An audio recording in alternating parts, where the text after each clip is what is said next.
There's 16,000 players a year that come out every single year, Division 1, 2, and 3. Right out of college. Right out of college, NAIA, all the various schools. There's only 200 jobs that turn over between the National Football League and the Canadian Football League combined. So what do you do with all that talent, that explosion of human potential?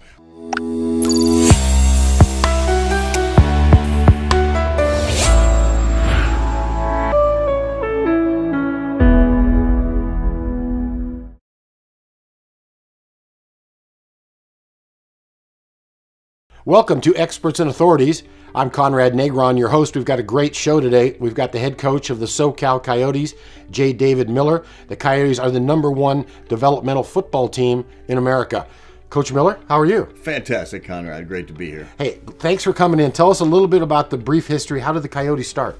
Well, you know, the Coyotes filled a void for leadership, not only in the Coachella Valley community, but in the hearts and lives of young men, ages 18 to 34. Developing players, men that are looking to develop both as fathers, husbands, and men, but great football players that are looking to get to the next level. And we have filled a vacuum and created what has become the national standard for developmental professional football in the United States today. So is that very similar to like minor league baseball, which the NFL doesn't have? Well, you know, the baseball's figured it out. And, you know, clearly they've got, you know, tier 1, tier 2, tier 3, single, double, AAA baseball, and baseball has done a fantastic job with the farm system, and that doesn't exist for the National Football League. There's 16,000 players a year that come out every single year, Division 1, 2, and 3. Right out of college. Right out of college, NAIA, all the various schools. There's only 200 jobs that turn over between the National Football League and the Canadian Football League combined. So what do you do with all that talent, that explosion of human potential? All these kids are type A's. All these kids have been training and working all their life, aspiring to be great. And all of a sudden you got 15,800 kids with literally a very well-prepared workforce with no place to go. And so the vacuum for developmental professional football has been great, and the Coyotes have filled that role. Well, the NFL has been talking about, I think by 2020, that they need developmental football because it's not working for them. Well, there's an epidemic of problems throughout the National Football League, and the reason that exists is because they don't understand the soft processes.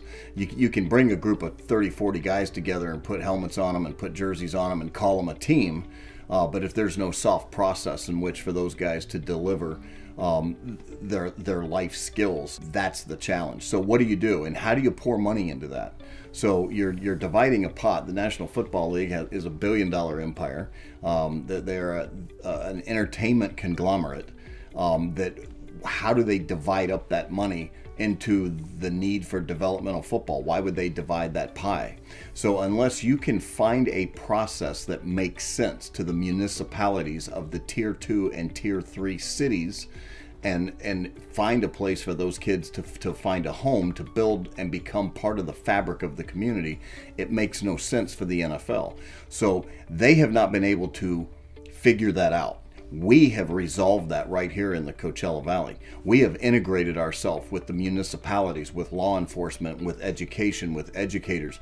So our players throughout the Coachella Valley, throughout the middle schools, throughout the high schools, through all of our soft processes, we're delivering a program that not only delivers a game-ready athlete, it delivers a life-ready man. How many years have you been going now? How many seasons are under your belt? When we open September 2nd, it'll be the start of our commemorative 10th season. So we've played back-to-back seasons for most of the 5 years we've been in existence. A spring and a fall? Spring and a fall. So now this is our commemorative 10th season. So on September 2nd, we will open our 10th Coyote season at Shadow Hills. At Shadow Hills High School. Shadow Hills is our training, that's our complex. We've been there for 2 years. That's our proud partner. So our full training complex is Shadow Hills Stadium. That's where the Coyotes train and play. Tell us a little bit about your support in the community, and then we'll get to community involvement. The city of Indio has been very helpful. A lot of the dignitaries, from the district attorney, Mr. Trigg, to former mayor and councilman Glenn Miller. Tell us a little bit about your relationship with them. Well, we've been embraced by all the municipalities. We've been embraced by all the mayors of each respective desert city. Glenn Miller, though, has been very, very serious in his support. Senator Jeff Stone, because they recognize the impact that our players have. All of our players, in order to be a Coyote, every player is required to live a life that's what we call above the line, so they can complete an above the line training. That same curriculum is taken into the middle schools, and our players themselves teach that same curriculum because they must volunteer and they must work in the community in order to be a Coyote. So the same curriculum, the same life skills that are being taught to the players are in turn teaching that to the kids and the youth in the communities. So we outreach with every single Boys and Girls Club, with all the Boy Scouts of America, the Girl Scouts of America, all of the nonprofit organizations. Our players are literally written into the fabric of this entire community. And so great leaders in this community like Glenn Miller, who is a city councilman with the city of Indio, Senator Jeff Stone, they have recognized the value of these players doing this work into the community. And so it's created critical mass and a lot of great support. And when you say support, we're partners with the city of Indio. So not only do they support us, but we are corporate partners with the city of Indio in making this a better place to live, work, and play. I love it. You're watching Experts and Authorities. I'm your host, Conrad Negron, here on the ENA Network. Everybody stay tuned.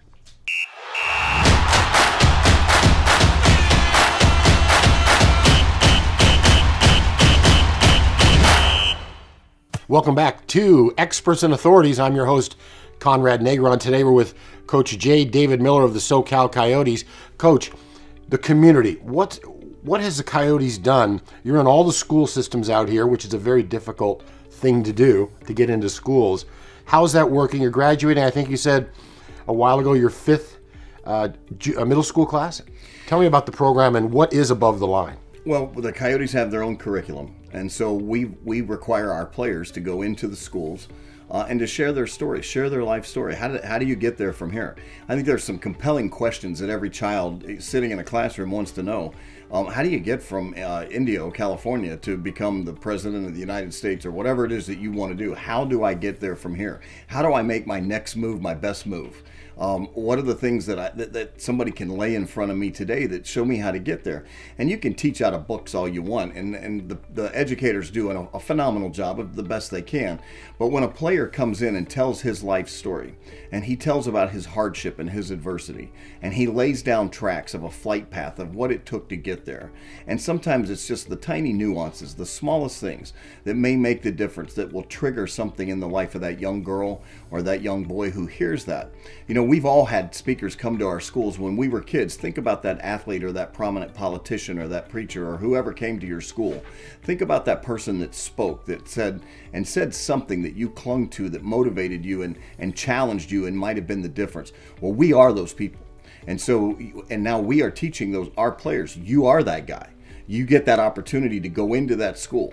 Now, we do give them curriculum and we give them baselines, we give them fundamentals, because we do know that we can get measurable results through the curriculum that we teach. But it is exciting, it's dynamic when the educators can see that they can weave in things that are above the line. And above the line means driven, it means skillful, it means intentional, it means on purpose. That is an above the line life. Whereas a below the line life would be blaming or complaining or making excuses. So if those are three things that make up the fabric of your life, you're below the line. It's a real simple barometer, a real easy measurement. And now we have schools that compete to be above the line. Our players walk into a middle school and the kids are cheering and screaming and saying, hey, we're above the line. We want to be the best above the line school in the community. And when you look at the politicians and you look at the educators, who would not want that kind of reform in their school, led by the players, the very guys in the uniforms, the superstars that they look up to? Well, they're our future, and if the kids, these graduating as Coyotes, is going to be a foundation for their future, and a lot of the parents don't even know what goes on in their schools. Well, the toughest part for us is that when people say, have you heard of the Coyotes? Every middle schooler in the Coachella Valley has heard of the Coyotes, because we've now gone through, as you said, there's kids that we've graduated volumes of kids that are now in high school that have had the Coyotes in their classrooms every single year for the last 3, 4, 5 years. So now we've got kids graduating high school. Well, what that's going to do is it's going to create a renaissance, because as kids go off to college, the ones that do go off to college or find work, find employment, and they become citizens, corporate citizens of the Coachella Valley, they were raised on Coyote involvement, Coyote impact in their life.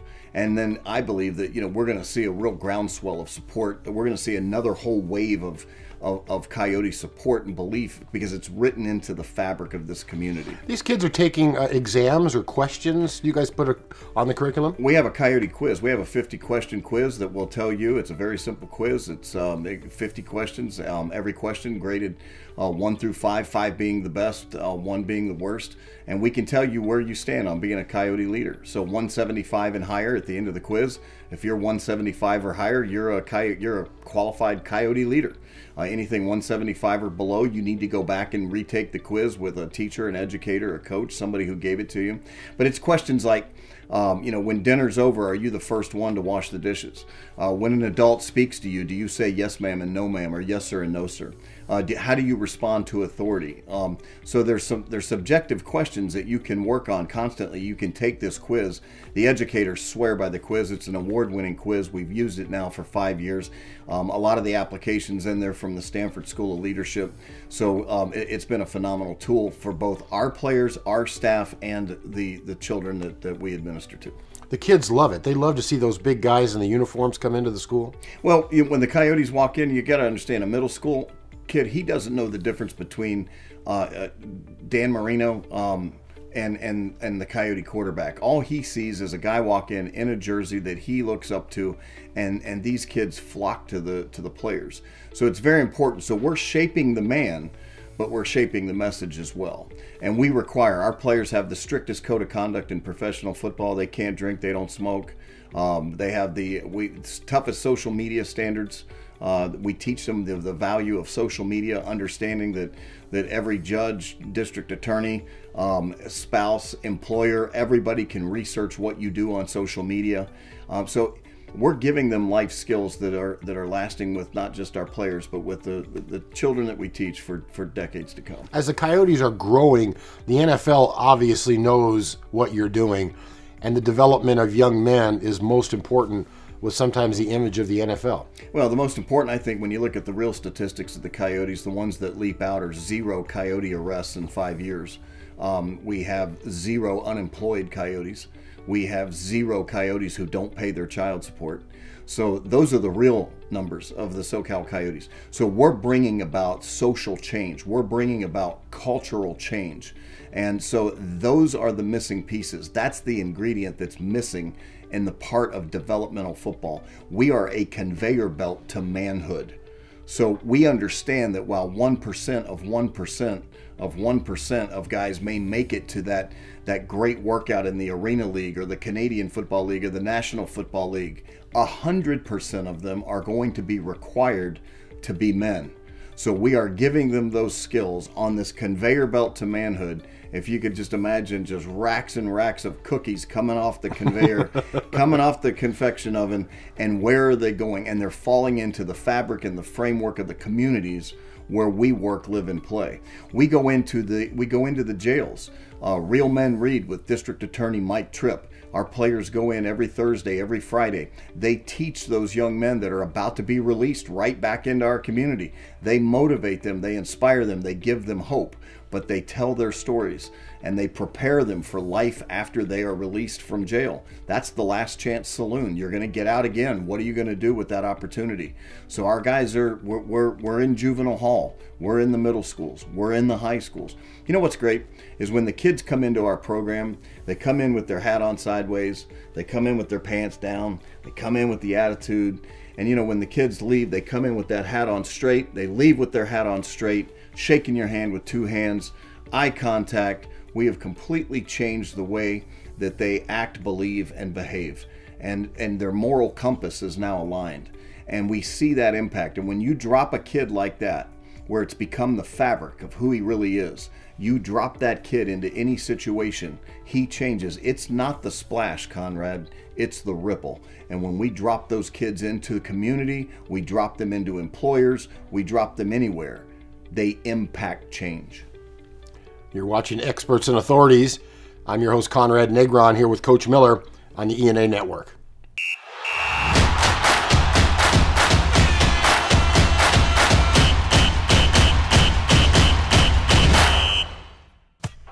Welcome back to Experts and Authorities. I'm your host, Conrad Negron, here on the ENA Network.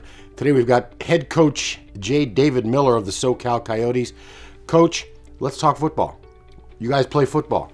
Let's talk football. You guys have won a few games in your career. You score a lot of points. You got some great players on these teams, on this upcoming season team. The key with the SoCal Coyotes is if we're not a good football team, then every other message that we're talking about doesn't matter. I tell the players if we don't win games, we're all going to be living in a box under the interstate, and so our efficacy and our football IQ has got to match the message of everything else we preach. And I've been so blessed to be a product of some of the greatest coaches in the game. You know, Hank Stram. I was blessed to author 2 books with Hank Stram, and Hank Stram taught me how to watch game film back in the day. June Jones, who's one of the biggest National Football League and NCAA icons, who was part of the greatest turnaround in the history of NCAA football with the University of Hawaii, and to play a part in that with Coach Jones and write the book Hawaii Warrior Football, a story of faith, hope, and redemption with June, which is really kind of the template of what the SoCal Coyotes do. Mouse Davis, who is the innovator and the godfather of the modern 4-wide offense. Mouse invented the run and shoot. He is the guy that invented the offense that we all enjoy today on the National Football League. These guys are all not only board members of the Coyotes and mentors to me, but they've had great impact on what we do. So, I'm a product of those things. Last night I was talking to my former head coach, Joe Herring, who was a coach with the New York Jets and took him he was a defensive coordinator with the New York Jets back in their heyday. He was my head coach in the Arena Football League. Blessed to have played and worked in the Arena Football League. You're with the Tampa Bay Storm, right? I was the senior vice president of the 5-time world champion Tampa Bay Storm, and so all those things, and that's what we teach our players, is that you're a product of the confluence of all of the relationships. And my head coach last night, Joe Herring, he said to me on the phone, he said, you figured it out. You figured out coaching. And what coaching is it's really about relationships. That's the currency. It's the fabric of what we do. And when you play the Coyotes, we say defend the shield. If you look at our logo, it's a coyote and he's viciously defending the shield. And the shield behind him stands for faith, family, football. It stands for God first, family second, football third. If we get the first 2 right, the third one will take care of itself. But the relationships, when you play the Coyotes, you play the weight of the shield. You feel those relationships. You feel the decades of influence that have gone into the passion of what we do. And we're delivering that product every day. So when we take the field, the expectations are very, very high. We've led every league we've been in total offense. We've produced 4 MVPs. We've produced a national most valuable player. We've been a national runner-up. We've been champions 4 times of 4 different leagues. We've been undefeated twice. We've had 2 full undefeated seasons. And going into this season, we're probably the most talented team that we've ever had, because now kids come from across the country. They understand that when you become a Coyote now, the brand, it means something to have that on your helmet. Now, you got some unbelievable players that Jared Harrington was just missed the last cut in the CFL. That's the Canadian Football League. He's one of the fastest humans I've ever seen. Well, the most important thing that we've got and the biggest unknown that we have is that me and a bunch of other coaches in America have never gone into a season with a 48-year-old quarterback. So the comeback... We haven't even talked about that yet. The comeback and the return of Todd Marinovich at the helm of the Coyotes in the run-and-shoot offense is something that the world waits breathlessly for, to see how that experiment's going to work. Well, bring our viewers up to date now. Todd Marinovich was a quarterback, Rose Bowl champion USC Trojans, and was drafted by Oakland and then had some problems off the field. He's he's a pretty exciting guy. Well, Todd Marinovich, he won the 1990 Rose Bowl. He was the first round overall pick of the 1991 Los Angeles Raiders. And then Todd, of course, his much maligned. He's probably the most documented quarterback player in the history of the National Football League of his struggles with addiction. So to be at the pinnacle of the sport, he started his career in 1991 against the Dallas Cowboys on Monday Night Football before almost every single Coyote was born. Everybody in this organization, all of the players weren't born, and so he now comes back at age 48. Having dealt with the baffling, cunning problems of addiction, but everybody said, why would you let a guy let a guy like Todd Marinovich come back and attempt to come back at his age at 48? Is he taking the place of another younger player that might be better? Would he, but it's like, when do you shut the church doors? When do you close the ark and you say, no, you can't come in? If you're about life change and you're about changing who you are, it's up to us. We're a ministry. We're the nation's only pro football ministry. So it's not up to us. It's up to you. If it's up to us to provide you the greatest platform for change that you could possibly have, and to invite you in, and if you can affect life change and you can live up to the standards that we've set, I think Todd's message is going to resonate in the hearts and lives. Already millions of people are affected by the fact that he's been candid about his addiction. He's been very forthright with what he's got to do. He's doing fantastic in his program, and if the football catches up to that, this is going to be the greatest comeback probably. And as we say, of course, we're a faith-based ministry. It would be the second greatest comeback that we could ever talk about. The first one, of course, being our Lord and Savior, Jesus Christ. You're watching Experts and Authorities. I'm your host, Conrad Negron, with Coach J. David Miller of the SoCal Coyotes. Everybody stay tuned.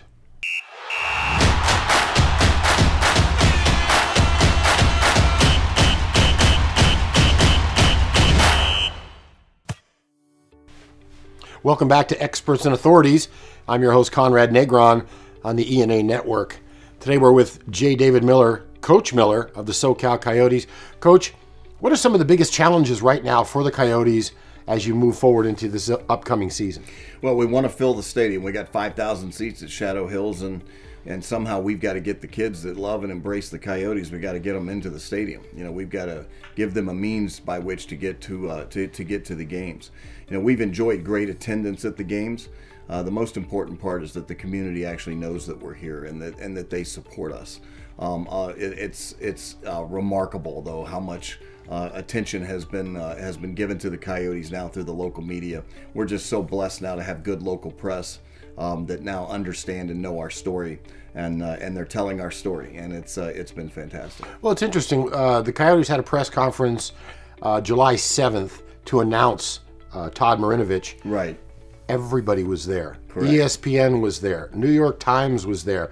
Tell us about the documentary 30 for 30 that started with the press conference in July. ESPN, with it, we've got they're one of their best producers that did the documentary Run Ricky Run. He's an Emmy award-winning producer. He's embedded with the Coyotes for the 2017 season. We're also filming a documentary that will be aired in 2018, a faith family football documentary that will be made available to the nation in 2018 as we tell our story on a bigger stage. The New York Times requested press credentials for training camp, so those are hard to get, aren't they? Yeah, we'll make room. We'll make room for the New York Times. So we're just glad. No, the people are. The neat thing is when people finally take the lid off of you and they peek inside and they see what they get. And they know, and now people are discovering what's been happening for the last 5 years. We are rumbling. We are a rocket that's sitting on the launch pad that has just been waiting for the exposure, for the explosion that's going to take off. So it's happening though right now. In the last month, you've told me that again, when the New York Times calls and wants a press pass, somebody's listening, somebody's watching. Well, yes. Well, there's no doubt. I mean, we've got over 17,000 followers on Facebook. We've got, if you look at our Alexa rankings, they're stunning. I mean, our website grew by 3.5 million just in the last 60 days. So we've got remarkable numbers, and so we're but at the same time we're humbled and we're grateful. But we're always concerned about one thing, Conrad. That is what you say and what you do have to match. So every day we're monitoring that, and we're making sure that what we say, what we do, that it's always in great alignment.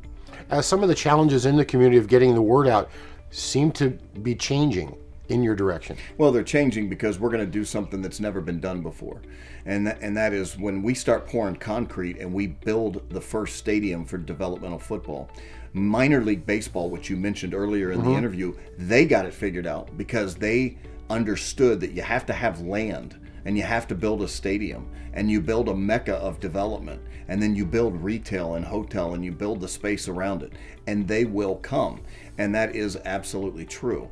So now that we have that process and we are on the verge of making massive announcements that the Coyotes will be the first developmental team as America's #1 developmental pro football program. Which, by the way, NFL executives named us that. Ted Sundquist of the Denver Broncos, the 2-time Super Bowl winner, he scoured the United States looking for developmental programs, saying, is there one out there? And his group is the one that picked us as America's #1 developmental pro football program. When we pour concrete on that first stadium, that's when the world will sit up and say, wow, these guys have figured it out. They have the formula. They've got the magic. They've got the soft process. They understand how to get it done. What's the season going to look like this year? You're playing for the World Developmental Football League.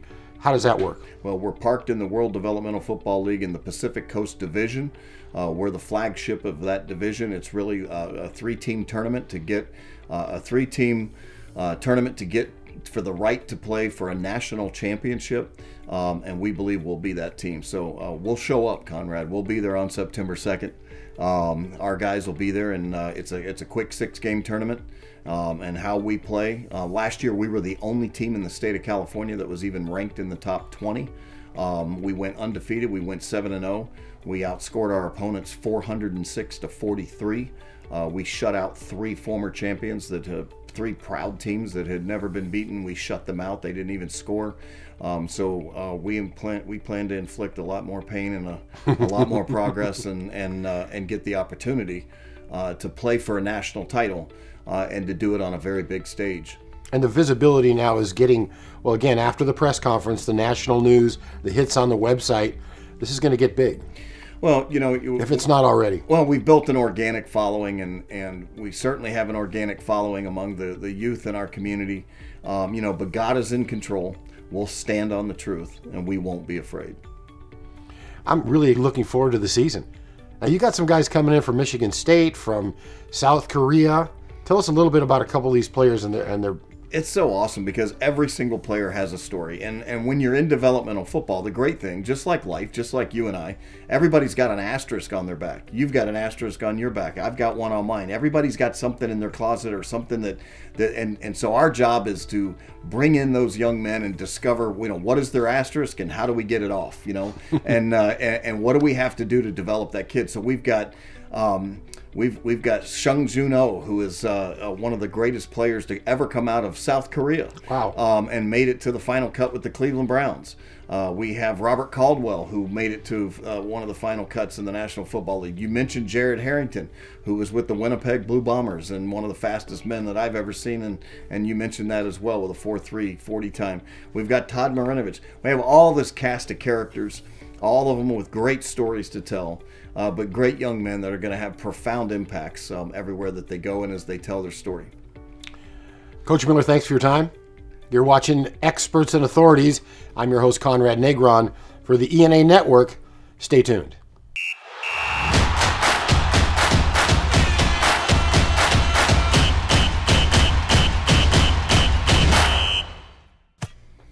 You're watching Experts and Authorities.